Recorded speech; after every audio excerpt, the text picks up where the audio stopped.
He does only what is his to do, and considers constantly what the world has in store for him, doing his best and trusting that all is for the best. For we carry our fate with us, and it carries us.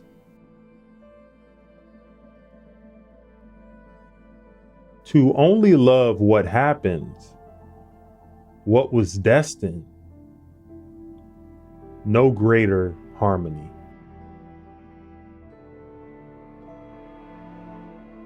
For there is a single harmony. Just as the world forms a single body comprising all bodies, so fate forms a single purpose comprising all purposes.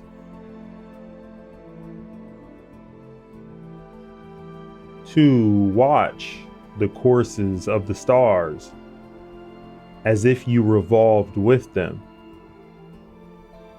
to keep constantly in mind how the elements alter into one another.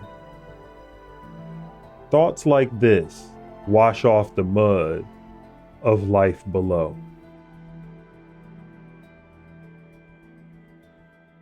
No one can keep you from living as your nature requires. Nothing can happen to you that is not required by nature.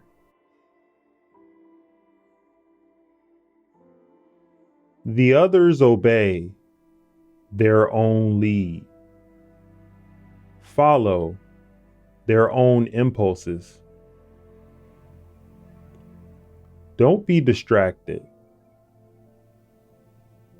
Keep walking. Follow your own nature. And follow nature along the road they share.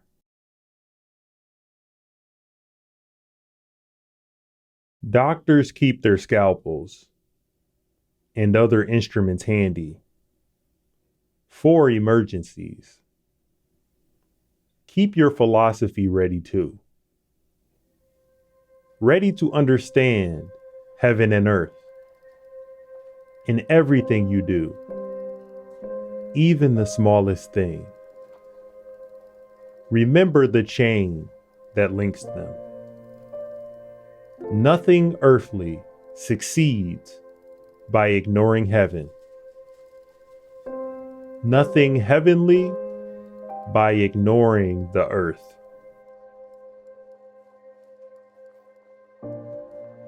Love the discipline you know, and let it support you. Entrust everything willingly to the gods, and then make your way through life. No one's master and no one's slave.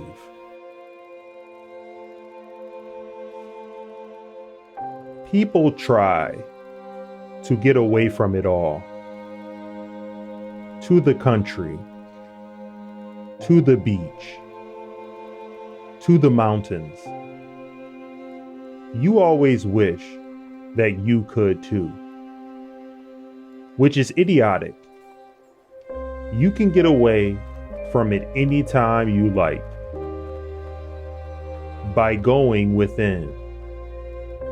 Nowhere you can go is more peaceful, more free of interruptions than your own soul.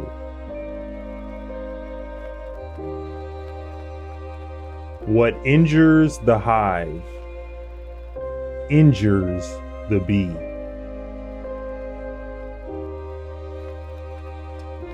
Whatever happens to you is for the good of the world. That would be enough right there.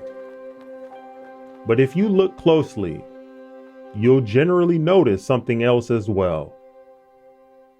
Whatever happens to a single person is for the good of others. In short, know this: human lives are brief and trivial. Yesterday, a blob of semen, tomorrow, embalming fluid. Ash.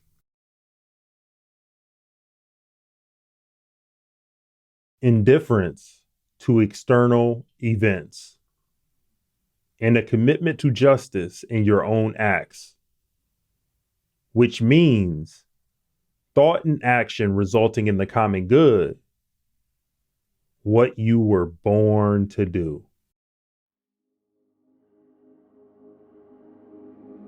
When you wake up in the morning, tell yourself, the people I deal with today will be meddling, ungrateful, arrogant, dishonest, jealous, and surly. They are like this because they can't tell good from evil. But I have seen the beauty of good and the ugliness of evil, and have recognized that the wrongdoer has a nature related to my own, not of the same blood or birth, but the same mind, and possessing a share of the divine.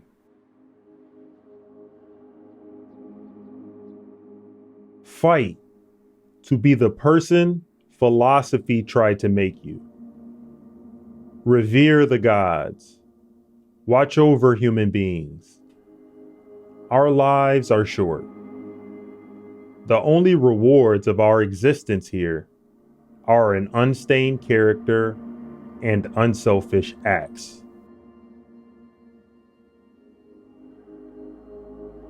Mastery of reading and writing requires a master. Still, more so, life.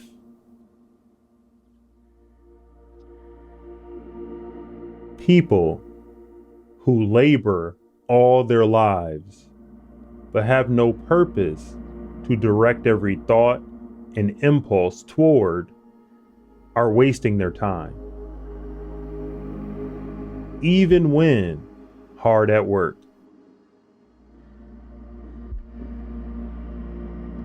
At dawn, when you have trouble getting out of bed, tell yourself, I have to go to work as a human being.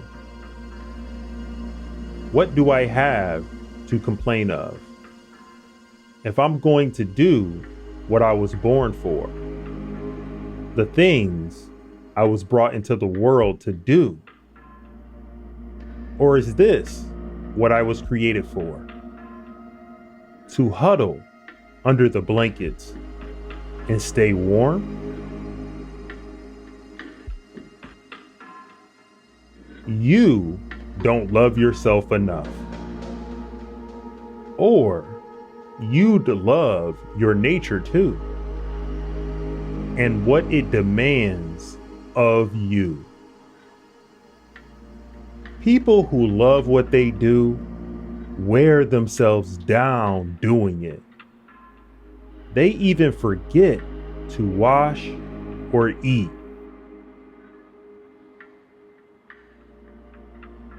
It can ruin your life only if it ruins your character. Otherwise, it cannot harm you, inside or out.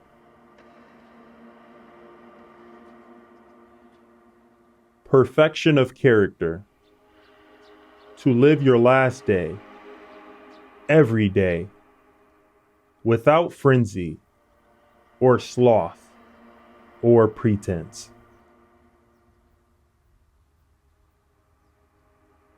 The things you think about determine the quality of your mind. Your soul takes on the color of your thoughts.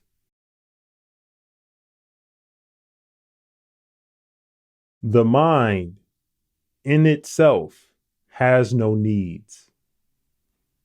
except for those it creates itself, is undisturbed except for its own disturbances, knows no obstructions except those from within.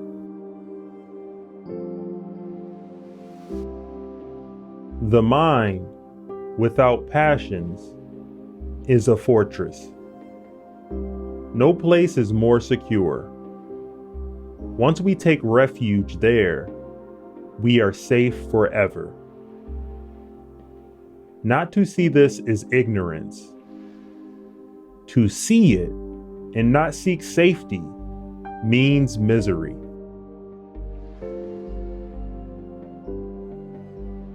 That things have no hold on the soul. They stand there unmoving. Outside it, disturbance comes only from within, from our own perceptions.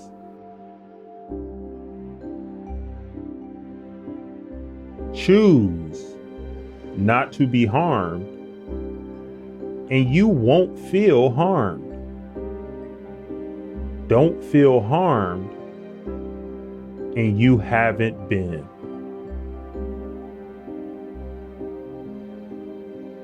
Objective judgment, now, at this very moment. Unselfish action, now, at this very moment. Willing acceptance, now, at this very moment, of all external events. That's all you need.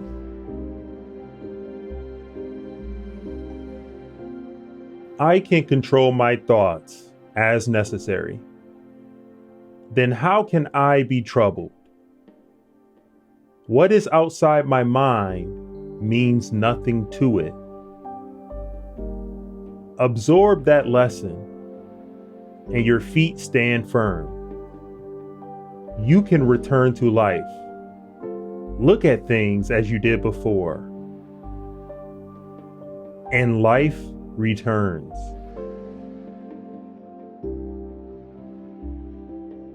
External things are not the problem. It's your assessment of them, which you can erase right now.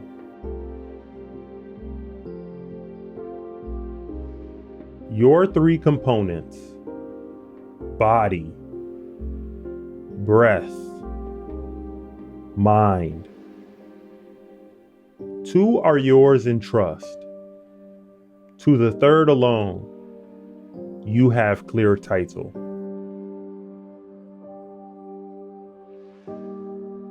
To move from one unselfish action to another with God in mind, only there, delight in stillness.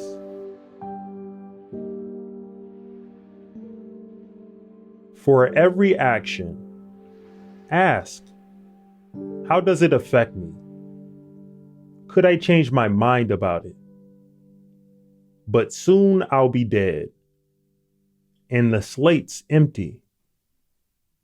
So this is the only question. Is it the action of a responsible being, part of society, and subject to the same decrees as God? To stop talking about what the good man is like and just be one.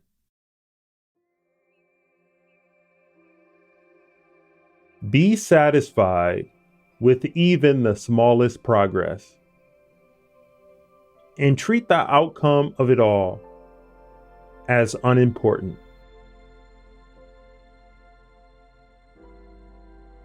You see how few things you have to do to live a satisfying and reverent life.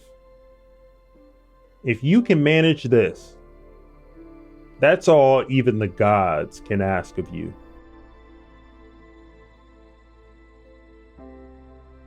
If you seek tranquility, do less. Or, more accurately, do what's essential, what the logos of a social being requires, and in the requisite way, which brings a double satisfaction. To do less, better. Because most of what we say and do is not essential. If you can eliminate it, you'll have more time and more tranquility.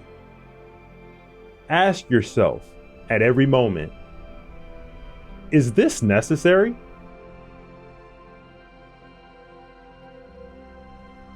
The impediment to action advances action. What stands in the way becomes the way.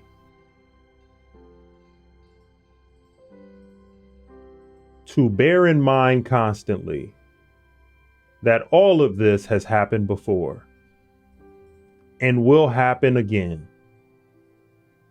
The same plot from beginning to end. The identical staging.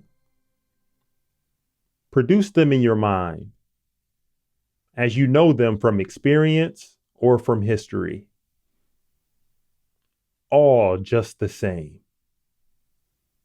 Only the people different.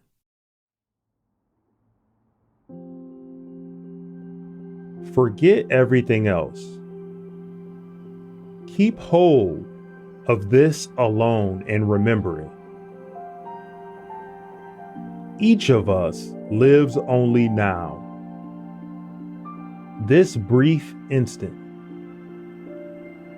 The rest has been lived already, or is impossible to see.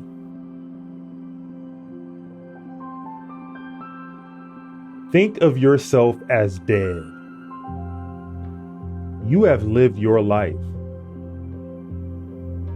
Now take what's left and live it properly.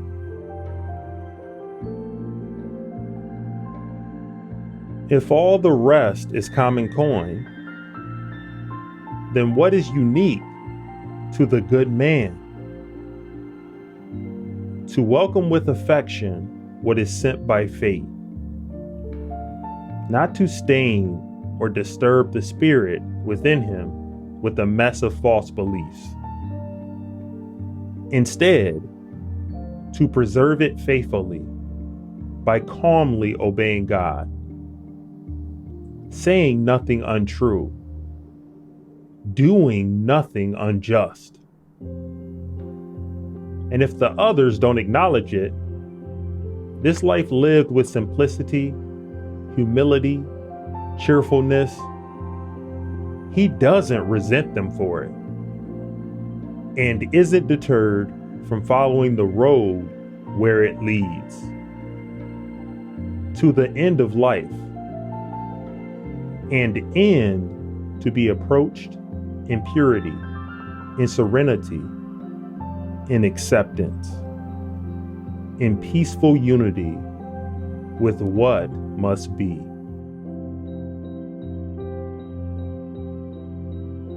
Then what should we work for? Only this: proper understanding, unselfish action, truthful speech, a resolve to accept whatever happens as necessary and familiar, flowing like water from that same source and spring.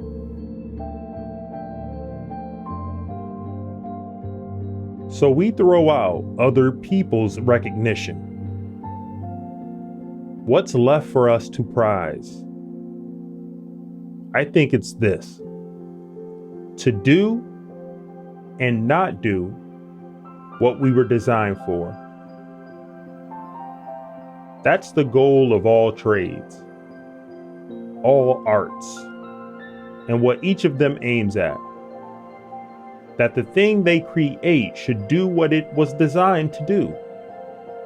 The nursery man who cares for the vines, the horse trainer, the dog breeder. This is what they aim at.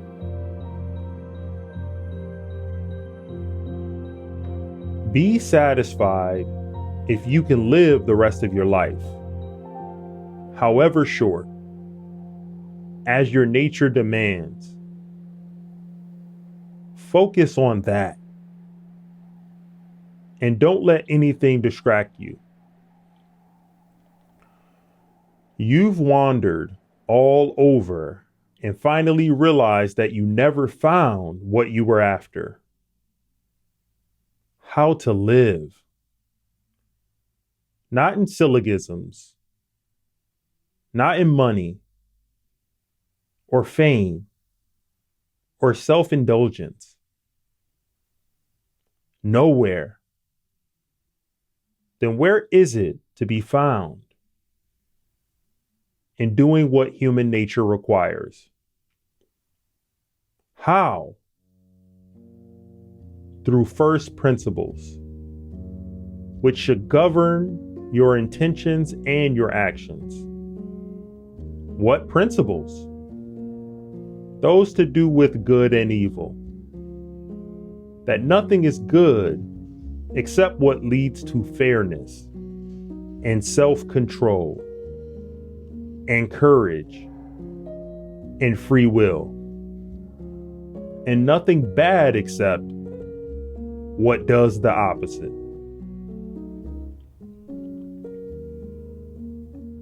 To my soul, are you ever going to achieve goodness? Ever going to be simple, whole, and naked, as plain to see as the body that contains you? Know what an affectionate and loving disposition would feel like. Ever be fulfilled? Ever stop desiring, lusting, and longing for people and things to enjoy, or for more time to enjoy them, or for some other place or country, a more temperate clime, or for people easier to get along with, and instead be satisfied with what you have and accept the present,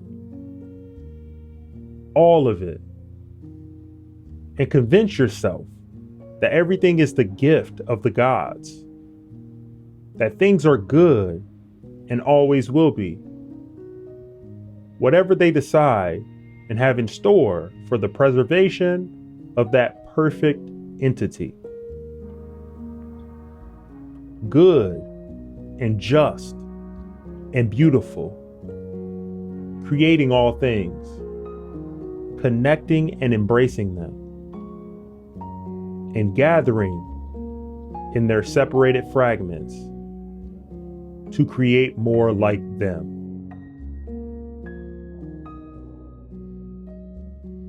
To live your brief life rightly, isn't that enough? The raw material you're missing, the opportunities. What is any of this but training? Training for your logos. In life observed accurately, scientifically. People ask, have you ever seen the gods you worship? How can you be sure they exist? Answers. Just look around you. I've never seen my soul either, and yet I revere it. That's how I know the gods exist and why I revere them, from having felt their power over and over.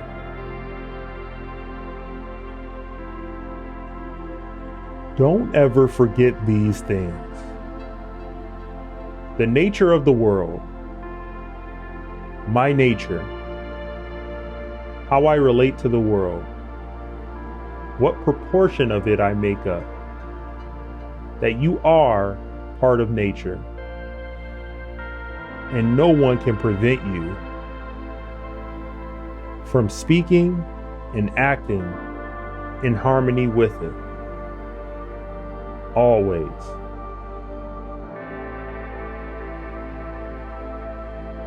Remember, matter, how tiny your share of it.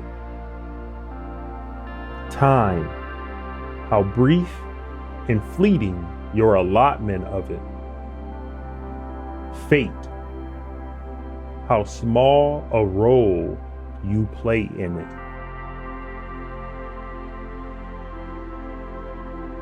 Wash yourself clean with simplicity, with humility, with indifference to everything but right and wrong. Care for other human beings. Follow God.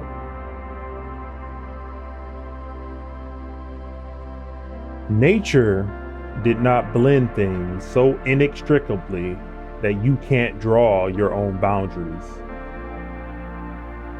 Place your own well-being in your own hands. It's quite possible to be a good man without anyone realizing it. Remember that. And this too. You don't need much to live happily. And just because you've abandoned your hopes of becoming a great thinker or scientist, don't give up on attaining freedom, achieving humility, serving others, obeying God.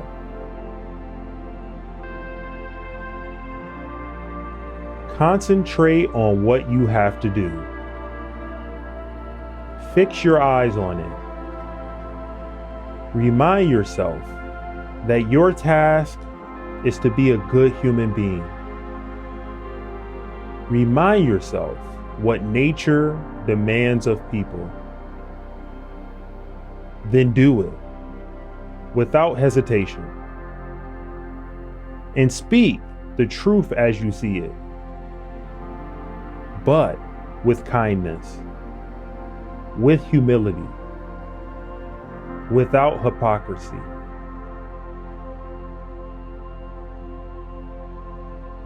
Apply them constantly to everything that happens. Physics, ethics, logic. Stick to what's in front of you. Idea, action, utterance.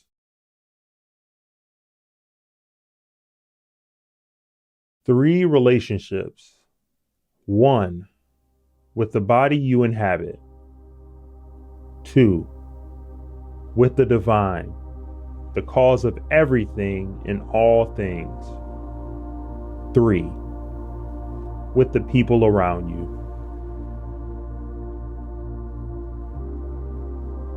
Not to know what the world is to be ignorant of where you are. Not to know why it's here is to be ignorant of who you are and what it is. Not to know any of this is to be ignorant of why you're here.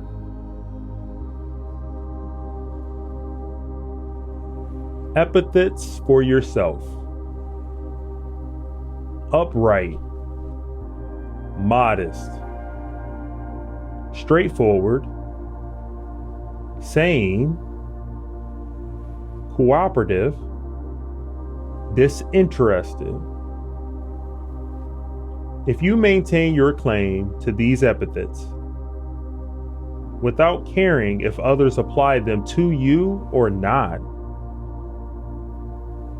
you'll become a new person, living a new life.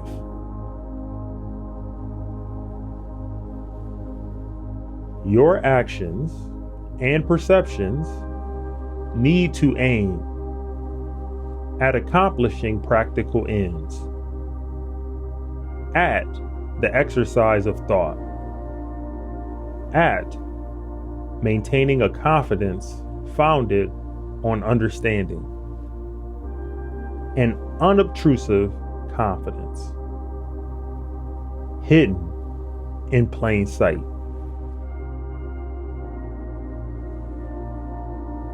Continual awareness of all time and space, of the size and lifespan of the things around us. A grapeseed in infinite space, a half twist of a corkscrew against eternity.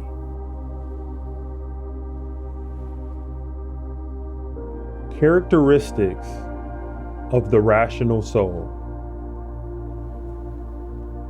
self-perception, self-examination, and the power to make of itself whatever it wants.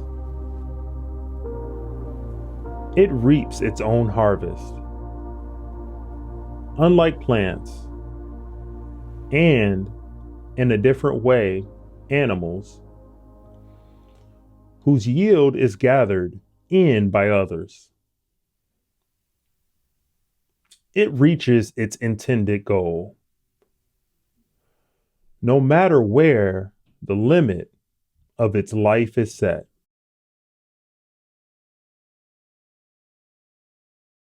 To see things as they are: substance, cause, and purpose.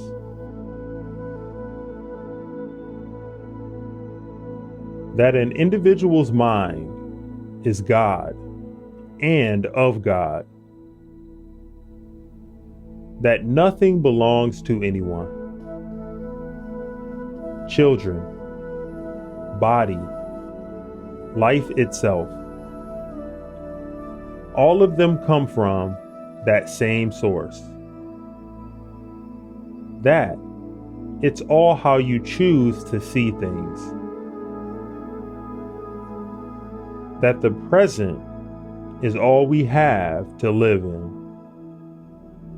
or to lose.